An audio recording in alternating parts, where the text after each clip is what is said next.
Hi and welcome to today's video by Study Unifees. Today's video is about the fastest and easiest way to solve assumption questions in the GRE and GMAT.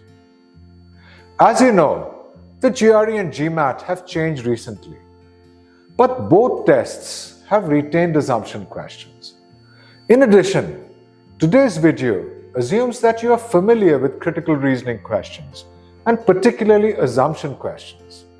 So, we will not be talking about the basics of arguments, but we will start straight away with assumptions. So, let's start to understand the fastest and easiest way to solve assumption questions. First, a quick recap. An assumption is an unstated piece of information that the author implicitly relies on for their argument to make sense and to reach the conclusion that they do. It's essentially the bridge between the premises and the conclusion that exists because there's a huge gap in reasoning in the argument. The bridge fills up this huge gap in reasoning. An argument that depends on an assumption needs this bridge to plug the gap in reasoning between the premises and the conclusion. Today, we will teach you how to identify this gap in reasoning, and then the assumption that acts as a bridge for this gap in reasoning. Now, let's go over the strategy for the easiest and fastest way to solve assumption questions. First, read the argument carefully. As you read it, paraphrase it to ensure that you have fully understood it.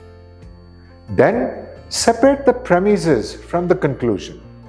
Now, it's time to locate the huge gap in reasoning that needs that bridge provided by the assumption. Look for areas where the argument seems to jump to conclusions without sufficient support. Look for areas where a crucial piece of information is needed to make the argument more valid. You will most probably find the gap in reasoning towards the end of the argument, most typically between the last premise and the conclusion that follows it. Next, it's time to start the process of elimination. The process of elimination is carried out by inserting each answer choice into the gap to see if it provides the missing information that acts as a bridge that fills the gap in reasoning.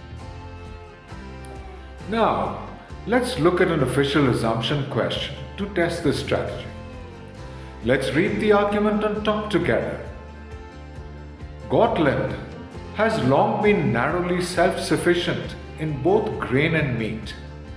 However, as per capita income in Gotland has risen towards the world average, per capita consumption of meat has also risen towards the world average, and it takes several pounds of grain to produce 1 pound of meat. Therefore, since per capita income continues to rise, whereas domestic grain production will not increase, Gotland will soon have to import either grain or meat or both. Now let's paraphrase and understand this argument completely.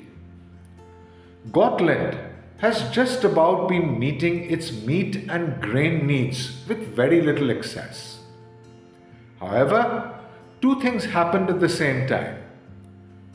Gotland's per capita income increased to come closer to the world average, and per capita consumption of meat in Gotland has also increased to come closer to the world average.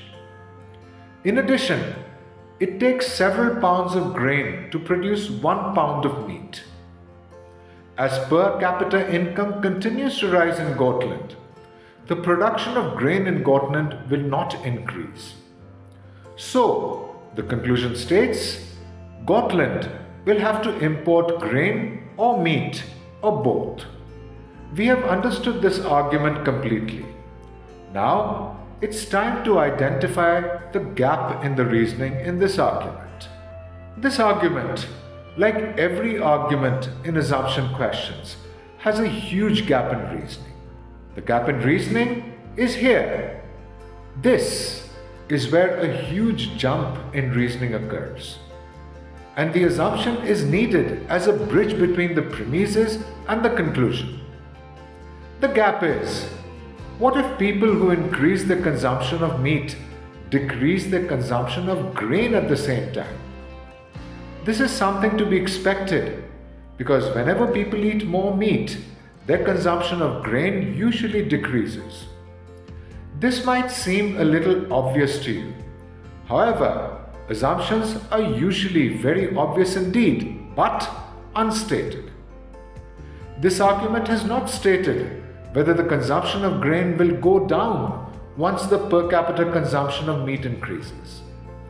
Now, let's look for an answer choice that addresses this particular factor. Choice E plugs this gap perfectly. It states that the consumption of grain will not decrease even if the consumption of meat increases. If this is true, then the conclusion becomes a lot stronger. Now, let's try the insertion test. Let us insert E into the argument where the gap falls, and let us see if it truly makes the conclusion much more valid. Now, look at the new argument. The conclusion is a lot stronger now because the assumption has plugged the gap in the reasoning perfectly. But at the same time, let us make sure that we have 4 solid eliminations in the other choices. Choice A, which says that the total acreage, that is, the total area devoted to cultivating grain, will soon decrease, is out of scope of the argument and thus an elimination. Choice B, which says that a higher percentage of Gotlanders' income will be spent on food in the future, is also outside the scope and can be eliminated too. Choice C compares different income levels in terms of the per capita consumption of meat. This too is outside the scope of the argument, and thus choice C can be eliminated. Choice D compares meat producers and grain producers in terms of the per capita income rise and growth groups. This too is outside the scope of the argument, and thus E is confirmed as the best answer. So, this is how you solve assumption questions fast and efficiently. Let's have another look at all the steps. The first step is to read, paraphrase, and understand the argument completely. The second step is to identify the location of that huge gap in reasoning. The third step is to identify an answer choice that bridges this gap. The fourth step is to use the insertion check. Insert this answer choice where you think the gap is located. If it bridges the gap in reasoning and makes the conclusion stronger, then you have your assumption answer. This is the fastest and most efficient way of solving assumption questions. However, let me repeat, don't try this strategy first off. Try this strategy only if you understand arguments well and have some experience in solving assumption questions and want to take your expertise to the next level. Thanks for watching this video. To get your GRE GMAT preparation on track and also to get your MBA MS plans on track, register at www.studyunifees.io.